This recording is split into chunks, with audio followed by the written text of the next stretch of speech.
O Senhor esteja convosco. Ele está no meio de nós.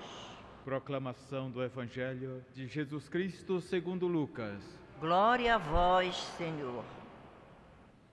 Naquele tempo, houve entre os discípulos uma discussão para saber qual deles seria o maior. Jesus sabia o que estavam pensando. Pegou então uma criança, colocou-a junto de si e disse-lhes: quem receber esta criança em meu nome, estará recebendo a mim. E quem me receber, estará recebendo aquele que me enviou. Pois aquele que entre todos vós for o menor, esse é o maior. João disse a Jesus: Mestre, vimos um homem que expulsava demônios em teu nome, mas nós lhe proibimos, porque não anda conosco. Jesus disse-lhe: não o proibais, pois quem não está contra vós, está a vosso favor.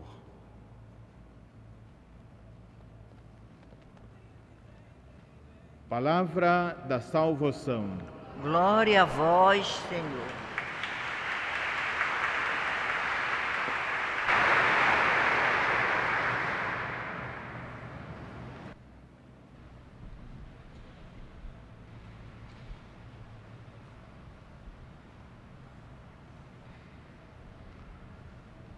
Caros irmãos e irmãs, aqui presentes na Basílica Santuário, os irmãos e irmãs que nos acompanham e participam conosco desta celebração através da Rede Nazaré de Comunicação e do portal 10 Basílica Santuário.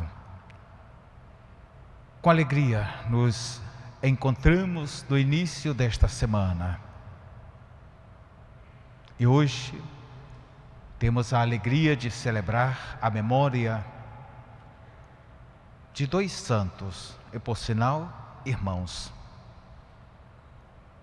que já desde o início da Igreja, e ali no terceiro, quarto século, deram um grande testemunho de fé, de amor a Deus e de serviço aos irmãos. Eles, antes de tudo, se dedicaram ao serviço da saúde, procurando curar os males físicos, patológicos das pessoas, mas ao mesmo tempo também se dedicaram à cura dos males interiores, espirituais, tentando justamente resgatar a pessoa na sua integridade física e espiritual. E como cristãos, eles se dedicaram à obra da caridade, através de um serviço generoso aos irmãos, enquanto iam visitar quem estava doente, enquanto se dedicavam na cura física, patológica, e também tratando das dimensões espirituais e dando um testemunho vivo da fé que eles tinham em Cristo Jesus. E terminavam transmitindo, apresentando, portanto, Cristo Jesus aos irmãos. Este serviço amoroso aos irmãos custou a eles a vida. E eles não tiveram medo, nem procuraram fugir à própria realidade iminente do martírio, mas eles se mantiveram firmes, fiéis, disponíveis, convictos da fé em Cristo e convictos do amor aos irmãos. É justamente no início do quarto século foram martirizados, foram decapitados. E desde aquele já primórdios, a igreja reconheceu o mérito da santidade desses dois irmãos.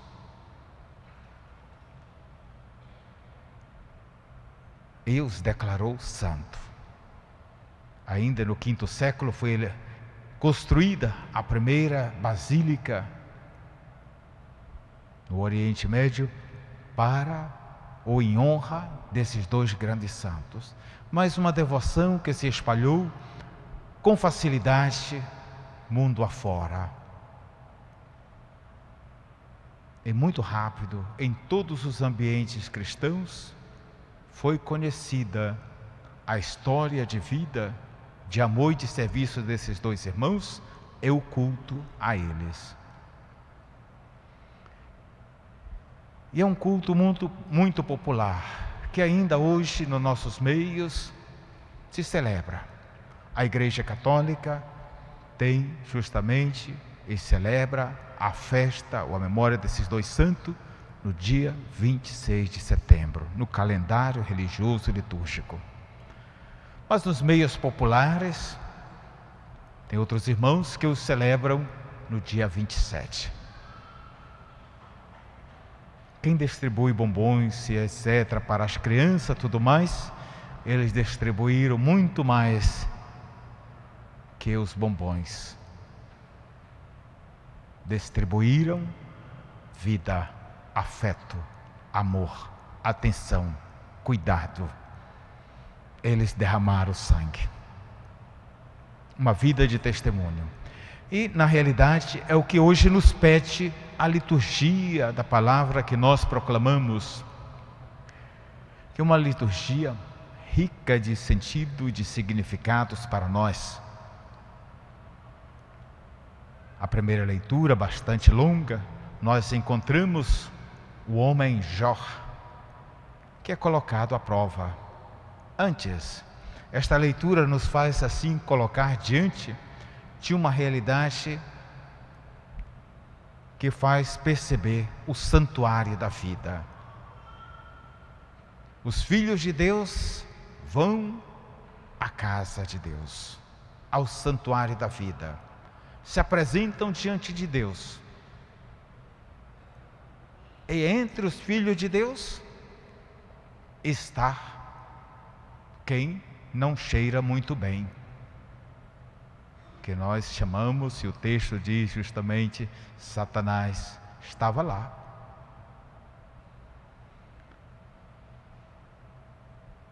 E tem essa dimensão entre a vida dos filhos de Deus que estavam ali, e Deus mesmo indica um exemplo, uma atitude de vida, a vida do homem Jó. E na realidade, naquele diálogo com Deus emerge uma realidade, um questionamento. Mas Jó é obediente a Deus por quê? Porque tem tudo, porque Deus o abençoou, fez crescer as suas posses, fez crescer os seus bens e etc. Deus fez entender que não. E portanto, o homem Jó passa por uma série de provações, uma desgraça atrás da outra. É realmente algo que, se acontecesse na vida de um de nós mortais, seria para nós uma ocasião, quem sabe, de desespero, de se jogar debaixo do primeiro carro que passasse na rua, etc. Né? Porque é uma situação de desespero. Ele vai perdendo de um momento a outro tudo aquilo que tem. Começa justamente com o primeiro anúncio, seus bois que aravam os campos, as jumentas que pastavam, alguém os levou, matando os criados, empregados. Um só escapou, e enquanto aquele falava, chega o segundo mensageiro para dizer: e o teu rebanho de ovelhas? Caiu fogo do céu, queimou tudo. Só escapei eu para te dar a notícia. Enquanto aquele falava, chega o outro para dizer: e os teus camelos que transportavam as mercadorias, faziam o comércio da região, foram levados, foram roubados. Os servos foram mortos. E por último, a notícia mais dura: e os teus filhos, que estavam num momento de festa tão agradável, um grande furacão destruiu a casa e eles morreram esmagados. A resposta de Jó é uma resposta desconcertante. O homem, na sua humildade, que reconhece: nu eu saí do ventre de minha mãe, nu para ele retornarei. E conclui: Deus deu, Deus tirou. Bendito seja o nome do Senhor. Quem esperava o homem rebelde, quem esperasse o homem cheio de rancores, de ódios, o blasfemador e etc., se viu desmontado. O que está no coração deste homem é um sentimento só: o sentimento da gratuidade. Gratuitamente recebi das mãos de Deus. E se pelas mãos de Deus me chegou tudo isto à vida, bendito seja o nome do Senhor. É próprio reconhecimento desta gratuidade. E Jesus então nos vem encontro hoje para uma outra realidade, que nos coloca também na mesma linha. Os discípulos que perguntavam entre si: quem é o maior? Quem tem mais poder? Quem comandará? Quem terá o poder de decisão? Jesus não perguntou nada para seus discípulos, mas entendeu os sentimentos que passavam no coração e na mente de cada discípulo. E deu aquela aula assim, de serenidade, de humildade com aquela criança. Não porque a criança fosse ingênua, que a criança fosse incapaz, etc., mas como modelo da simplicidade.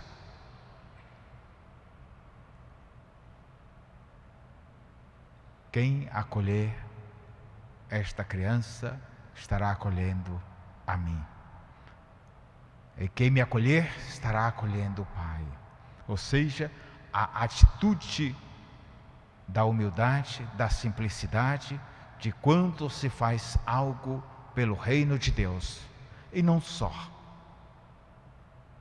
mas quando se tem a dimensão do bem no coração e na vida. Aquilo que fazemos pela pessoa dos irmãos. Aí os dois mártires que nos ajudam. Enquanto faziam um serviço vital, que era aquele da medicina, eles também faziam um serviço aos irmãos, ajudando-os nas suas necessidades materiais e espirituais. Não buscavam nenhuma fama, nenhum prestígio, não buscavam nenhum reconhecimento. Eles tinham apenas um desejo no coração: fazer Cristo conhecido naquela vida, tornar Cristo presente naquele coração, levar Cristo naquela casa, naquela família. Portanto, para eles, tudo se resumia Cristo como centro da vida, como centro da atividade. E aí também para eles a gratuidade. E nos ensinam então para nós o caminho. Que em tudo aquilo que fazemos, não importa se no coração da nossa casa, da nossa família, não importa se no coração do movimento da pastoral, não importa se no coração da vida eclesial da paróquia ou do santuário, aonde quer que seja, aquilo que fazemos, devemos fazer com um único objetivo: não exaltar a pessoa, mas Cristo.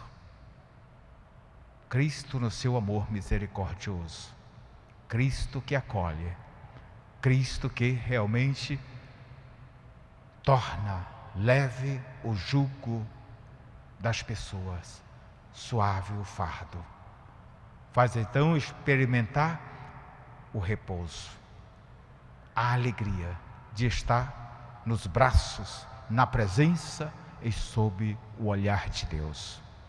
Que possamos assim, irmãos e irmãs, com este sentimento que nos pede hoje, seja a palavra, que nos oferece também o exemplo desses dois santos, as testemunhas vivas do amor de Deus entre nós e por nós mesmos.